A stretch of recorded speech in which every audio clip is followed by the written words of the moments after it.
लग्नाची बेडी या मालिकेच्या 2 नोव्हेंबरच्या भागामध्ये सावी आता समोर येते आणि म्हणते, मोठी आजी बाय. आता शेजारपाजारच्या बायका थोड्याशा आश्चर्यचकित होतात आणि रुक्मिणीताई, कोण आहे हो ही? ही तुम्हाला आजी का बोलते? आता रुक्मिणी थोडीशी गडबडते. त्यावेळेला ऋतुजा वेळेस आवरत म्हणते, अहो ही न आमच्या विनूची मैत्रीण आहे आणि म्हणून ती आजी बोलती आहे. तोपर्यंत इकडे रेश्मा सांगत असते, सिंधू तू तर आई होऊ शकत नव्हतीस, मग ही सावी कुणाची मुलगी आहे? सिंधू म्हणते, त्याच्याशी तुझा काही संबंध नाही आहे, तुला उत्तर द्यायला मी बांधील नाही. त्यावरती रेश्मा म्हणते, हे बघ तू बाहेर जाऊ नकोस, कारण बाहेर न सगळे लोक आले, त्यांनी तुला बघितलं तर आमची बदनामी होईल. त्यावरती सिंधू म्हणते, रेश्मा मी ह्या घरची सून नाही आहे आता तुझं सांगणं ऐकायला. ऋतुजा म्हणते, अहो ही आमच्या विनूची मैत्रीण आहे, ती तिला भेटायला आली ना तितक्यात तिथे सिंधू येते. सिंधूला बघितल्यावरती सगळ्याच बायका आता मात्र सिंधू सिंधू तू इथे कशी? सिंधू तू जिवंत आहेस? याच्यावरती ऋतुजा म्हणते, म्हणजे आम्हाला पण माहीत नव्हतं ही जिवंत आहे. ती आत्ता इकडे आली आणि त्याच वेळेला आम्हाला कळलं ती जिवंत आहे ते. यावरती बाजूच्या बायका बोलायला लागतात, अरे मग सिंधू जिवंत आहे, मग तुम्ही राणीसोबत राघवचं लग्न कसं काय लावलं? मग सिंधू खरी बायको आहे की राणी खरी बायको आहे? हे बाबा तुमच्या रत्नपारख्यांच्याच घरात चालत असेल, कारण आमच्याकडे हे असं काही चालत नाही आहे. आम्हाला हे कळतच नाही की तुमचं चाललंय तरी काय, कारण एक बायको जिवंत असताना तुम्ही दुसरं लग्न कसं करता? यावरती इकडे चिडलेली रुक्मिणी म्हणते, एक काम कर रेश्मा, ह्यांना घरी घेऊन जा, म्हणजे ह्यांना ना त्यांना जे काही हवं ते दे, त्यांचं सगळं मानपान कर आणि त्यांना घरी पाठव, त्यांच्या सासवा त्यांची वाट पाहत असतील ग. असं म्हणत रुक्मिणी आता त्या बायकांची बोळवण करते. बायकांना पाठवल्यावरती इकडे रुक्मिणी सांगते, सिंधू दरवेळेला तुझ्यामुळे मला हा त्रास सहन करावा लागतोय. सिंधू म्हणते, हे बघा मी काहीही केलेलं नाहीये. रुक्मिणी म्हणते, का? या बायकांच्या समोर आलीस तरी का? सिंधू म्हणते, आता तुमचं बोलणं ऐकायला मी या घरची सून नाहीये, त्यामुळे मला दोष देणं बंद करा. ऋतुजा म्हणते, ही आणि हिची मुलगी यांचं ना इतकं अति झालेलं आहे ना, तुझ्यासारखीच तुझी मुलगी सुद्धा आगाव आहे. आता सावीचा विषय निघाल्यावरती सिंधू चवताळून उठते. सिंधू म्हणते, खबरदार जर कोणी सावीला काही बोललं तर सावीला एक शब्दही बोलायचा नाही. ऋतुजा म्हणते, बघितलं वहिनी, बघितलं हिचा आवाज बघा, ही किती दुसऱ्याला बोलते, ही मला बोलती आहे. वहिनी बघा हिचे आगावगिरी. असं म्हणत ऋतुजा चिडलेली असते. त्यावरती हा सगळा गडबड गोंधळ तिकडे चालू असतो. तितक्यात मधू येते आणि काय झालं? रुक्मिणी म्हणते, राणी हिला आत्ताच्या आत्ता या घराबाहेर जायला सांग. मधू म्हणते, मामी असं काय करताय? ती विनूची ट्रीटमेंट करते आहे ना, ती विनूची ट्रीटमेंट करते आणि ती इथेच राहणार आहे. याच्यावर रुक्मिणी म्हणते, राणी तुझं डोकं फिरलंय, या सगळ्याचे परिणाम काय होतील तुला कळतंय का?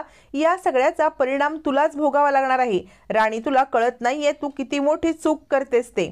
असं म्हणत रुक्मिणी राणीला समजवत असते, पण राणी पण रुक्मिणीला समजवत असते की असं करू नका काकू, विनूसाठी सिंधू इथे राहणं गरजेचं आहे. पण रुक्मिणीला कुठची अक्कल यायला. रुक्मिणी चिडलेली असते. तेव्हा सिंधू म्हणते, हे बघा मीच इथे राहणार नाहीये, तुमच्या घरात राहण्याचा मला काही स्वारस्य नाहीये, त्यामुळे मी इथे राहणार नाही. असं म्हणत आता इकडे सिंधू सुद्धा रुक्मिणीला उत्तर देते. मग रुक्मिणी विचार करते, दरवेळेला ही कशी काय माझ्यावरती कुरघोडी करू शकते? हिचा अहंकार मी एक दिवशी पायाखाली टेचणारच आहे. असा विचार करत रुक्मिणी म्हणते, रत्नाकर, राघव, राजश्री मोठ्याने ओरडते आणि सगळ्यांना बोलवते. सगळेजण धावत पळत तिकडे येतात आणि काय झालं काकू असं म्हणत रुक्मिणीला विचारत असताना रुक्मिणी म्हणते, चला आरतीची वेळ झालेली आहे. आणि मुद्दाम सिंधूला जळवण्यासाठी रुक्मिणी सांगते, सगळ्यांनी आरतीला चला आणि आजची आरती ही राघव आणि राणी धरणार आहे. हा मान राघव आणि राणीचा आहे. असं म्हटल्यावरती सिंधू म्हणते, मी निघते. चल सावी, आपण इकडून निघूया, आपल्याला जायचं आहे. सावी म्हणते, आई थांब ना, थोडा वेळ आपण थांबूया की. तितक्यात राघव सुद्धा येतो. मग मात्र इकडे सिंधू म्हणत असते, आपण जाऊया बाळा, इथे आपण थांबायचं नाहीये फार वेळ. असं म्हणत आता सिंधू जायला निघते. तर तिला थांबवत राणी म्हणते, अगं सिंधू, पूजा होईपर्यंत थांब, पूजेचा पाया पड, प्रसाद घे आणि मग जा. असं म्हणत ती सिंधूला थांबवते. सिंधू आता पूजेच्या पाया पडायचं म्हणून थांबते. इकडे मान मिळाल्यामुळे सिंधू पाहते राणी खूप खुश असते आणि राणीसोबत राघव सुद्धा आता आरतीला तयार झालेला असतो. आरतीला तयार झाल्यावरती दोघं जण आरती करतात. सिंधू बिचारी हे सगळं पाहत असते आणि स्वतःच्याच मनाला समजावते, सिंधू आता हे सगळं बदललंय, तू स्वतःला त्रास करून घेऊ नकोस, कारण आता तुझी जागा मधुताईंनी घेतली. त्यामुळे तू आता स्वतःला समजव की राघवने तुझी जागा ही मधुताईंना दिलेली आहे. असं म्हणत सिंधू स्वतःलाच दोष देत असते. आता इकडे सिंधूला जुने क्षण आठवतात. राघवसोबत केलेली आरती आठवत असते आणि समोरचं दृश्य बघताच ती पुन्हा एकदा भानावरती येते आणि हे दृश्य पाहते. आरती संपन्न होते. राणी सगळ्यांना आरती देते. सगळ्यांना आरती दिल्यावरती रुक्मिणी सुद्धा आरती घेते आणि मग आता राणी सांगते, सिंधू ये ना, तू पण पाया पड. मग सिंधू आणि सावी पाया पडण्यासाठी तिकडे येतात. दोघी जणी पाया पडायला येतात तेव्हा रुक्मिणी रागारागात त्यांच्याकडे पाहतच असते. दोघी जणी पाया पडतात आणि आता सिंधूला जुने क्षण आठवतात. राघव बाजूला उभा असतो. मधू मात्र इकडे विचार करत असते, काहीही झालं तरी सिंधूला थांबवायला पाहिजे, तरच विनूची ट्रीटमेंट योग्य प्रकारे होऊ शकते, असा ती विचार करत असते. तोपर्यंत इकडे आता सिंधू राघवकडे पाहते आणि म्हणते, मी निघते आता, सावी चल. इकडे राघव सांगत असतो, राणी हे बघ, आपल्याकडे पूजा आहे, त्यामुळे पाहुण्यांना असं पाठवू नकोस, त्यांना जेवण वगैरे करून पाठव आणि आता पाहुण्यांना गेस्ट रूम तयार कर. सिंधू म्हणते, याची काही गरज नाही आहे, मी माझं मॅनेज करेन. तितक्यात तिथे विनू येतो आणि म्हणतो, सावी तू कुठे चालली आहेस? सावी तू कुठेही जाऊ नकोस, असं म्हणत तो सावीला थांबवतो. सावी म्हणते, आई थांबूया ना, विनू इतकं बोलतोय ना, तर आपण थांबूया की. याच्यावरती विनू सांगत असतो, मोठी आजी तू असं का करतेस? या दोघींना इथून थांबायला सांग बरं, तू असं करू नकोस. यावरती रुक्मिणी म्हणते, अरे बाबा हे बघ, एक फॅमिली एका घरात राहते. त्यावरती विनू म्हणतो, हो मग ह्या दोघी जणी सुद्धा माझी फॅमिली आहेत. याच्यावरती रुक्मिणी म्हणते, हे बघ, आपण रत्नपारखी, या सावंत, मग ह्या कशी आपली फॅमिली? त्यावरती विनू म्हणत असतो, मी तर आधी, असं म्हणत विनू तो अनाथ आहे हे बोलणार, तर रुक्मिणी त्याला ते बोलण्यापासून थांबवते आणि बाळा तू शांत बस बरं. त्यावरती मधू म्हणते, मामी अहो असू दे ना, म्हणजे विनूचं म्हणणं आहे तर आपण थांबूया ना या दोघींना. आणि ती सिंधूला म्हणते, सिंधू बाकी कुणासाठी नाही तरी विनू आणि सावीसाठी थांबशील का? असं म्हणत ती आता विनूला आणि सावीला पुढे करत सिंधूला तिकडे थांबवण्याचा निर्णय घेते. अखेर सिंधूचा नाईलाज होतो आणि सिंधू थांबण्यासाठी तयार होते. सिंधू दोघांसाठी थांबायला तयार होते आणि ती विनूची ट्रीटमेंट सुद्धा चालू करते. आता विनूच्या रूममध्ये विनूची ट्रीटमेंट चालू असते.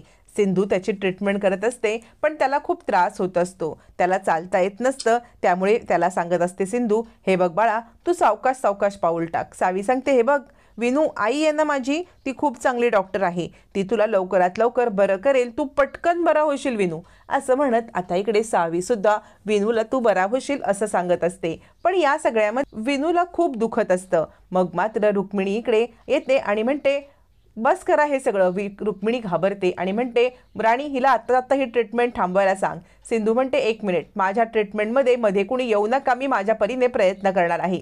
सिंधू म्हणते, हे बघ विनू बाळा, तुला त्रास होतोय मला माहिती आहे, पण ना तू लवकर बरा होशील, मी सांगते तेच कर. तू लवकर बरा व्हायचंय की नाही तुला बाळा, त्यामुळे तुला आता उठावंच लागेल, तुला पुन्हा चालावंच लागेल. असं म्हणत ती विनूला समजवत असते, विनूला मोटिवेट करत असते. विनूला खूप त्रास होत असतो तरी सुद्धा सिंधू मात्र विनूला बोलत असते, तू उठ बाळा, तू उठ बाळा. अखेर विनू आपलं मन करतो. त्यावेळेला रुक्मिणी म्हणते, राणी हिला सांग बरं, हिने एकदा माझ्या नातवाला, असं म्हणत ती जुना विषय काढणार.